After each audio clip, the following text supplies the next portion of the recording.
Thank you very much, Honorable Senator. And I must note, I'm constrained to note, that most of your presentation did not touch on the bills which are before us. However, they were very, very relevant to the national interest. And I don't think they were controversial. And for that reason, they were permitted. Madam President, I rise to debate these two pieces of legislation before us.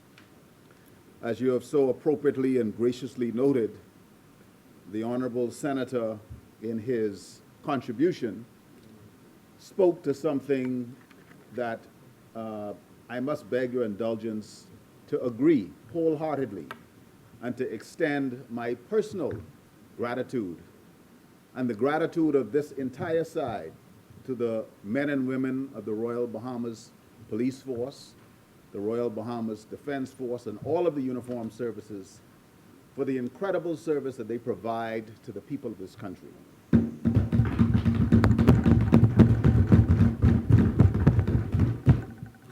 I think that we seldom give them enough credit, considering the threat that they work under and the sacrifice made not only by them, but by their families, their wives, their children, their parents.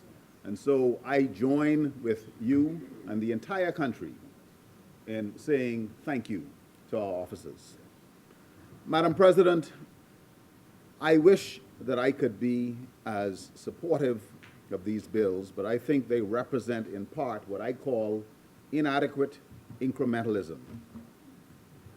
When I look at, in particular, the amendment to the Grand Bahama, the port bill, the long name is the Grand Bahama Port Area Investment Incentive Act 2016, I think it is important that as we consider this amendment, that we add a dose of real talk and reality. You see, Madam President, the Grand Bahama economy has been on its knees since 2004, after two hurricanes that we call Jean and Francis devastated the island of Grand Bahama. There was a technical knockout in 2005 when Hurricane Wilma doubled down on the damage done by Francis and Jean. And the economy of the Bahamas as a whole, on top of that, took a horrible beating with the onset of the global recession in late 2008. So Grand Bahama and Grand Bahamians have been knocked down over and over. And each time they have gotten up, they've survived the count and gotten up to fight another round. They have withstood hotel closures, high-level infighting among the primaries who had shares in the Grand Bahama Port Authority and related companies. They have withstood soaring unemployment and broken promises that have body-slammed a group of Bahamians who considered themselves to live in perhaps the model city of the Bahamas. Many, many hopes were invested in the trumped-up promises of the incoming administration of 2012. But they were to be deeply disappointed with the implementation of a national value-added tax regime in January of 2015, which made unemployment worse, pushed more people below the unemployment and poverty line. And so Freeport, or indeed Grand Bahama, which was staggering and bleeding, by the dawn of 2016, was virtually on its knees.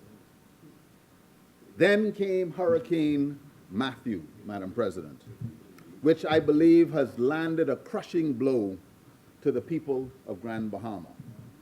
And so the question, as we debate this bill, is whether or not Grand Bahama can survive. And the second question that we need to ask is whether this administration is doing enough, or is this simply inadequate incrementalism?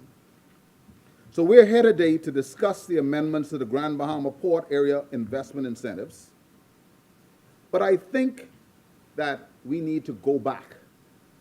Let's go back almost 50 years to the famous bend or break speech when the then premier in 1969, the now deceased Sir Lyndon Oscar Pinland, gave a most memorable address. You see, Madam President, and I will come back to that, the people of Grand Bahama don't need a little of this or a little of that. They need another bend or break moment. This government and the legislators that look at our people have to rewrite the course of Freeport's destiny. Let's look at the Hawksbill Creek Agreement. In the early 1950s, Wallace Groves developed the first public-private partnership in the Bahamas, and it was called the Hawksbill Creek Agreement. It was conceived not as a solution for Grand Bahama or for Freeport, but as a solution for the entire Bahamas. Wallace Groves conceived of an industrial town built around a deep water harbor, and he managed to sell the idea to the then government. And in 1955, he was granted the land. Thus was born the Grand Bahama Port Authority, and they went on to dredge the harbor, build the infrastructure, and they created the city of Freeport, a modern city. The first allotment was 50,000 acres, but in 1958, an additional 95,000 acres was acquired and transferred to a new company called the Grand Bahama Development Company, or DevCo. Now, DevCo was owned 50% by the Grand Bahama Port Authority and the rest by other investors.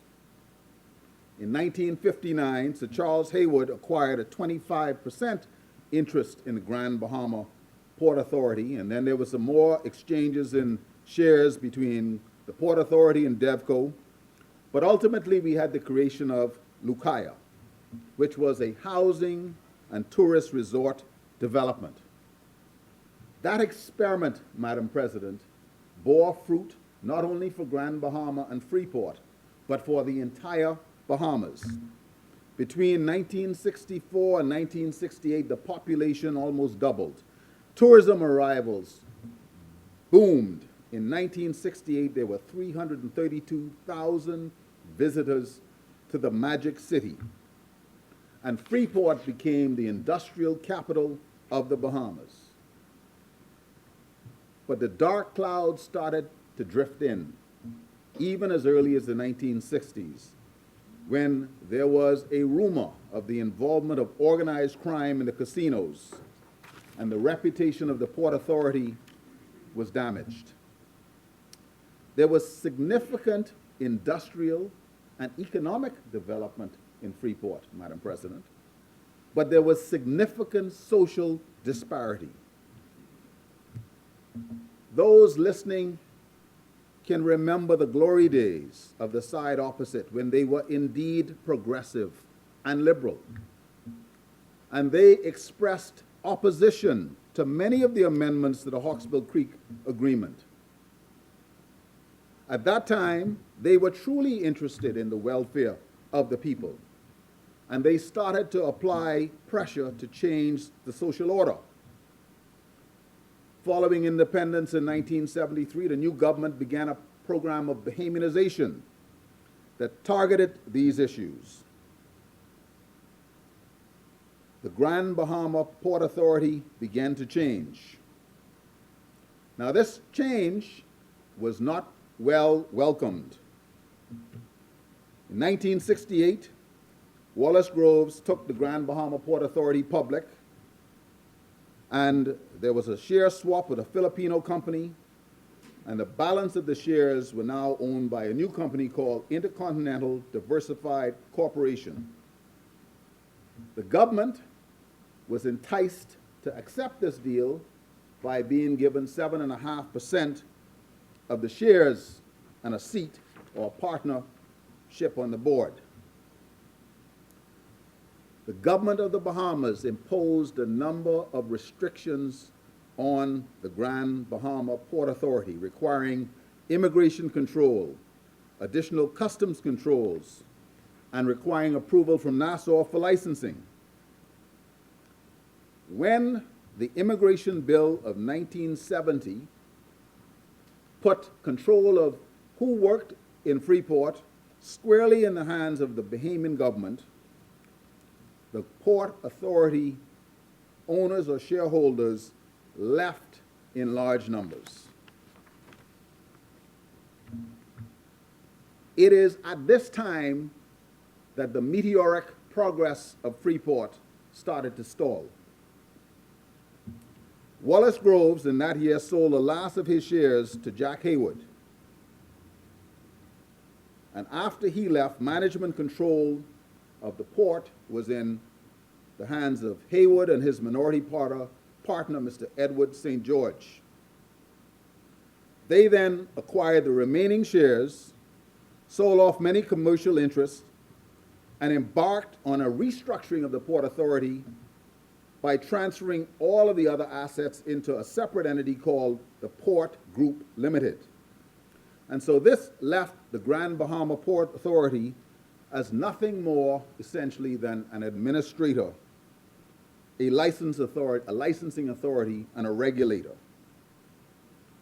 The era of the 1990s saw many joint venture partnerships being established. And in 2005, Mr. St. George passed away. This led to what can be described as a civil war between the Haywood and St. George's families or estates over the shareholding.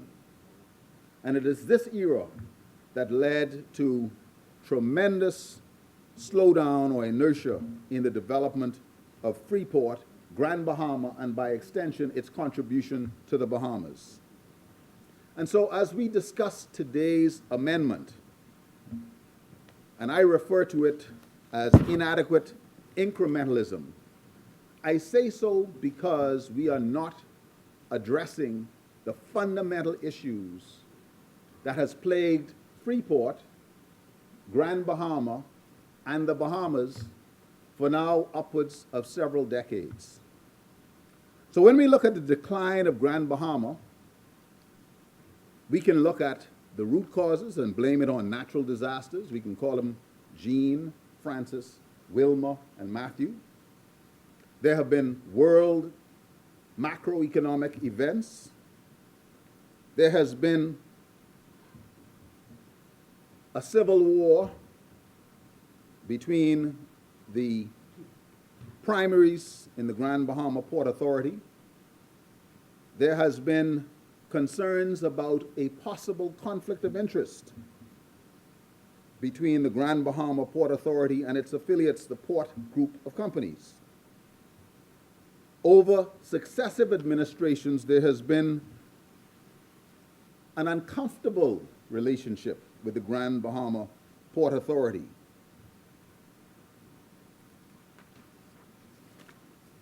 The Grand Bahama Port Authority has failed to attract new investment, whether it's domestic or foreign. It has had a dysfunctional relationship with the licensees, many of whom are Bahamian. There's a lack of transparency on operational finances, licensing requirements, annual fees, and licensee lists. Beginning in the late 60s and the early 70s, the government of the Bahamas has redirected the administrative and regulatory powers that had been reposed in the Grand Bahama Port Authority under the terms of the Hawksbill Creek Agreement, thus reducing its effectiveness as a free trade zone. Now, while it is true, Madam President, that the freedom to operate that was granted to the Port Authority in the early years did much to stimulate economic development, Grand Bahama's social infrastructure lagged behind, and the people of Grand Bahama have been left behind. And so when Sir Lyndon Oscar Pinling gave his momentous speech at the opening of the Bahamas Oil Refining Company, or BORCO, he described the Grand Bahama Port Authority and its licensees as having an unbending social order, which, if not changed, had to be broken. I am suggesting today, Madam President, that what obtained then obtains now. And maybe, even though this was a very unpopular statement, at least as viewed by the shareholders of the Grand Bahama Port Authority, it was a visionary statement. It is believed that the deterioration in the relationship between the Grand Bahama Port Authority and the government of the Bahamas started on that day, and it has continued to be strained since that time. But what is true is that the relationship between the Grand Bahama Port Authority and the people of the Bahamas has led in part to the situation that the people of Freeport and Grand Bahama find themselves in to this day.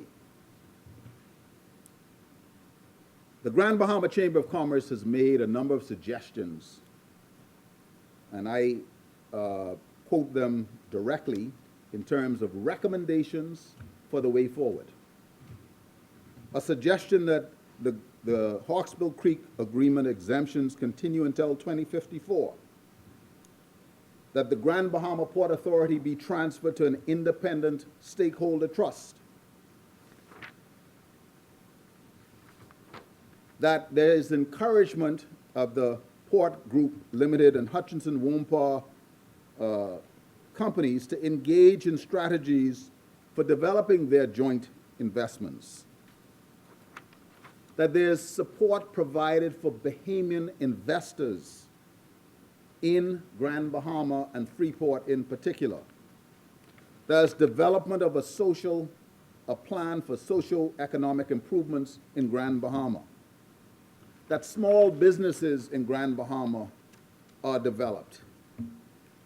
Freeport needs to be cleaned up. Grand Bahama needs to be cleaned up. But most importantly, perhaps, what we need is to go back to the original idea of Freeport as a free trade zone, working to the benefit of the entire Bahamas. The preamble to the Hawksbill Creek Agreement aptly states, whereas the government being satisfied that the dredging and construction of a deep water harbor and turning basin at Hawksbill Creek and the establishment of factories and industrial undertakings in the vicinity thereof will be of great economic benefit to the colony, the Bahamas, in providing large-scale additional employment, thus increasing the revenue of the Bahamas, not Freeport, not Grand Bahama, and in providing for and encouraging economic and practical development and exploitation of the Bahamas' raw material resources. Madam President, the city of Freeport, the island of Grand Bahama, is on its knees. We don't need incrementalism. Where is the vision of Sir Lyndon Oscar Pinling? This is indeed a time for Freeport to either bend or break. And so I cannot provide support because I do not believe that this bill or these amendments go far enough or address the root cause challenges affecting the people, the Bahamian people of Freeport and Grand Bahama. Madam President, as I conclude, I just wish to say a few things briefly on the bill to amend the Security Industries Act. As presented, certainly the pillar of our economy, or the pillars of our economy, would be tourism first and the financial sector second. Unfortunately, we have seen phenomenal erosion in the standing of our financial services sector. In 2015, in a report published in the Tribune, there was a story that demonstrated a 36% loss of jobs in the Bahamas' financial sector. Follow that up in 2016, that demonstrated that the single segment of our economy which has contracted most significantly has been the financial services sector. And so while this bill attempts to improve regulation, I think we need to again take the same type of approach that I have suggested for our approach to Grand Bahama, and that is to be more fundamental, to look at why it is that our financial services sector is contracting and not growing. There was a book that was very popular. It was called Who Moved My Cheese? It was rewritten, I think, by somebody who was from Grand Bahama, who served in the Chicago line, Who Moved My Conch? Perhaps we are not getting it, and perhaps we are not recognizing what the fundamental challenge is to our financial services sector. And certainly, as we listen to the discussion and the debate in the American presidential elections, it seems as if an even greater challenge may be upon us. I find that this is inadequate incrementalism, and I think we need to look at the people of the Bahamas and try and figure out how we can make them greater participants in their own economy. I thank you. Thank you very much, Honorable Senator, for your contribution to this debate.